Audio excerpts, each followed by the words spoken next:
So right now we're working on the first steps of building our bed platform. This is a piece of 2-inch angle iron that we'll be using on both sides to support the bed.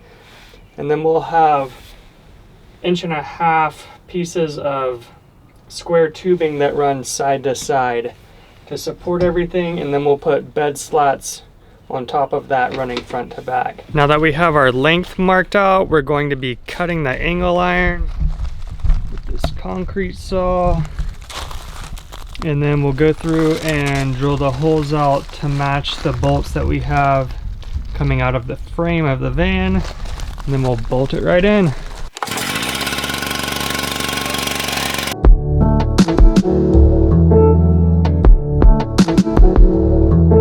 All right, we got them cut down to the appropriate length. Now Jelaine's going to soften these edges up just a little bit from where we cut them. They're kind of jagged. Use this little Dremel tool for that. And then we'll lay everything back out, mark the holes, and drill those.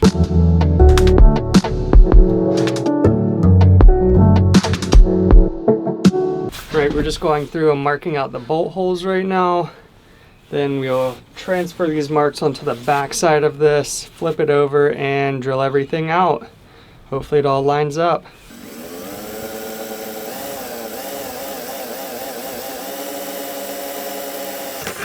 We have all of the pilot holes in, and now we're going to start stepping up in bit sizes to achieve the desired hole size.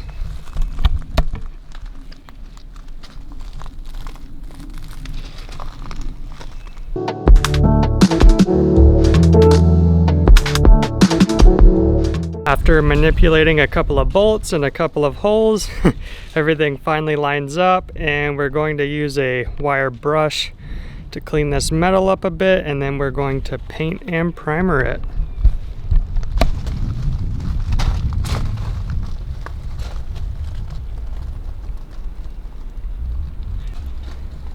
You can see the difference in the one that we cleaned up and the one that we didn't. We're just going through and getting all this like little tiny bit of rusty mess off, getting it nice and clean like this one. That way we can paint it all up and not worry about any rust in the future if there's any condensation inside the van. All I want is round, found you, did it all alone, looking down your phone. We have everything painted up and we have the first one mounted, and now we just have to put the nuts onto the existing bolts.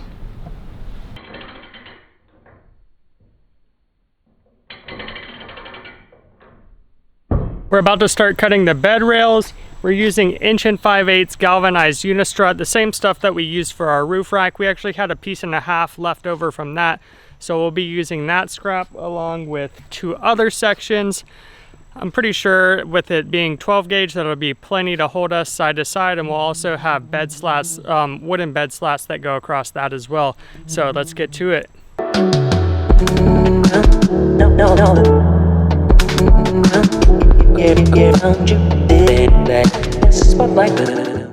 The way we're mounting these bed rails is pretty simple really. We just took this angle iron that we already had mounted up, and then we put the unistrut on top of that, slide these big washers down inside over to your hole, drop your 1/2 inch bolt in, and then just put the nut on from the bottom.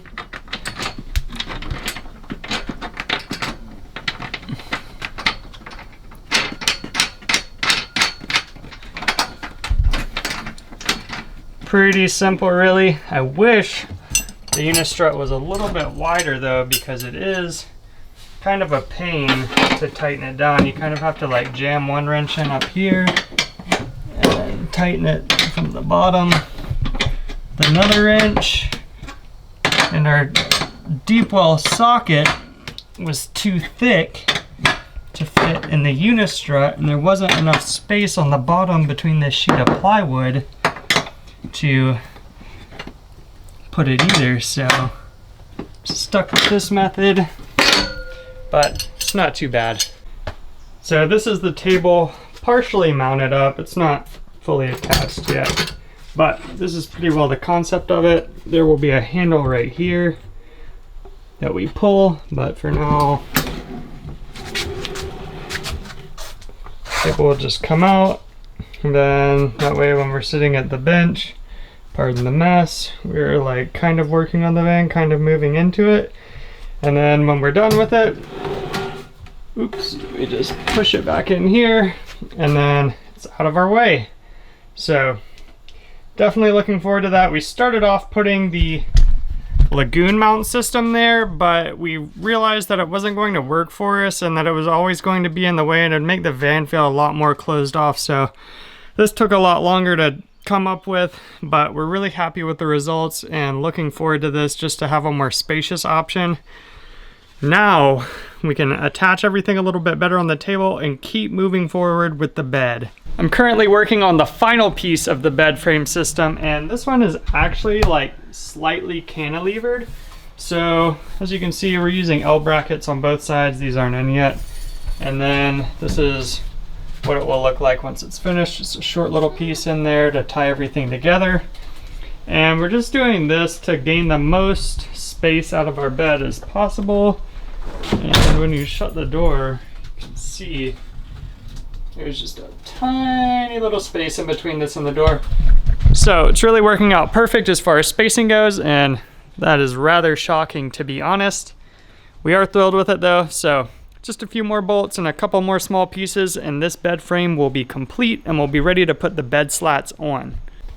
As far as for the bed slats go, we just bought some queen bed slats off Amazon or something like that, and I did have to modify 2 of them. I cut this one down because it would have ran in over here, and then the same on the opposing side, and it was actually 1 too long because we already had these little inset shelf type things that the mattress will sit on as well. But I am using that piece still, and I ripped it down in half, and I'm going to be attaching it up right here, but since our table is already there, I went ahead and put that in. That way we still could get it in there. And as far as attaching these to the unistrut, we're using these T-nuts that we've used in other videos, such as our flooring video and our propane tank mounting video. So we'll use those. That'll attach this on all 4 corners and up this center rib as well. One on this end and then one down on the opposing end. And then the slats in the middle, we'll just screw those down from the top, and that will keep the rest of these from shifting while going down the road or whatever, while we're in bed sleeping. Who knows? It'll hold them in place, and hopefully that should get us in pretty decent shape. Alright guys, this is the final look.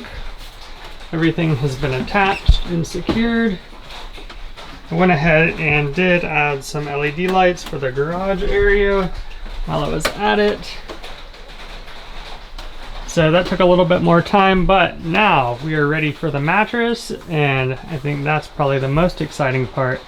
I do believe we're going to have to notch it in this area and in this area, but we'll just have to throw it in there and see how it goes. Hopefully we won't have to notch it, but I have a feeling that we're going to.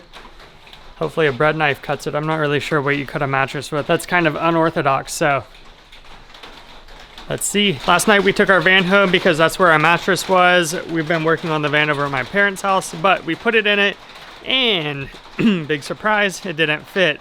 We thought we had enough space from side to side. That's the orientation of the bed, but it was a few inches too long. So here we are about to cut our brand new mattress. If you have any suggestions on how to cut it, drop it in the comments because we have never done this before and we're kind of nervous about it. Okay, so we're going to be cutting along this dotted line. Weapon of choice, bread cutter, or bread knife. We were thinking about using a styrofoam cutter, but we're afraid it's pretty much just like a little rod that heats up and kind of like melts styrofoam, but we're afraid it might melt our mattress and like make it stink. So since our face is going to be buried into it, we don't want to do that. And we are cutting it like 2 inches longer than the actual hole. Since it is foam, it will like compress into that area, hopefully. But yeah, we're about to get to it, so let's go. that all I want is found you sitting all alone, looking down your phone. This is what the finished product of the table looks like. What we did is we just took this piece of plywood that we cut out of the bulkhead, screwed it to the front with pocket screws from the bottom, and attached this little handle on it. Pulls out, great table. When you're done, push it back in, and then it's just perfectly flush with that. We were actually going to use the lagoon table system in the back, and we like messed with the system and tried to make it work, moved it all around all over the place. And regardless of what we did, the table ended up being in the way. So we went ahead and nixed that idea. We do have one up in the front, however, that we'll be using for like a little workspace, little desk thing. But for the back, it didn't make sense. This made the most sense for us. You can just push it away when you're done, pull it out when you need it, and everything's perfect. So we're super excited about that. Thanks so much for joining us in today's video. As always, it's time for our tips, tricks, mistakes, and cost. So we originally decided to do the bed with 80/20, and then we changed it. We were thinking about like this square tubing, but turns out we had extra unistrut material left over from the roof rack, so we just wanted to capitalize on the cost savings and went ahead and just did our entire bed structure out of the unistrut.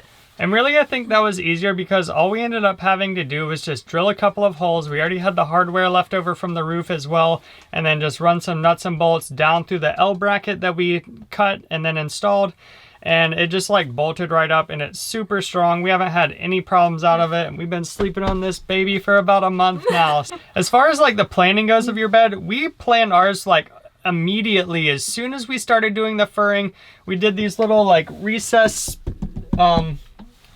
recess notches. That way we could get like the full length of the bed, just because we're like right at 6 feet tall and we needed every single little inch that we could get. So we went ahead and planned everything during the furring stage, and then we just went ahead and attached the L brackets right to the furring. We already had our bolts ran through the frame, through the furring, just ready. We just slid those on and bolted them on and just kept moving forward with the bed. But the bed was like the most lengthy process of the entire build, just because we started it during the furring. It was literally the last thing that we did.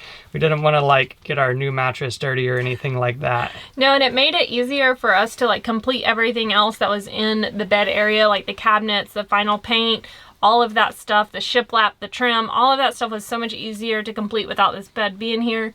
And we chose to do a fixed bed because we wanted the storage underneath, and we didn't want to make our bed up every single day. Yeah, that's really the main reason we went with a fixed bed. That, and we also want to be able to fit our mountain bikes under there. But also, like, for this table, the bed couldn't be like any more low. Well, you can't see the table, but see, like, this is right almost at the top of the bulkhead where it comes out, so it couldn't be any more low. Otherwise, there wouldn't be like any space between our legs and the table. So that was another reason it is the level that it is, and we wanted a fixed bed. Yeah, and we also measured numerous times and did up several like setup stages of sitting on the bed to make sure we had plenty of height room, like once we're actually sitting it, and we were trying to figure out exact placement for our mattress and how much the mattress is gonna decompress. Like, we definitely did that a lot, and I mean, our setup works really well. We can both sit up in the bed and without worrying about hitting our heads. Exactly. It's pretty perfect, actually. Yeah, and we got super lucky on the mattress too. It's super comfortable. We're both picky about our mattresses, and it was only like a couple of $100s for the mattress, and we got super lucky on that. We decided to go with actual bed slats. I've seen a lot of people put plywood down and just drill holes in it, and I don't think there's enough like air circulation in there. I've seen other videos online where people had to like pull that whole section of plywood out because it was molded. Like, I definitely don't want to deal with that. The slats are super easy to work with. We had to modify 2 of them and remove one completely, and it was just super simple, super lightweight. The air circulation's great.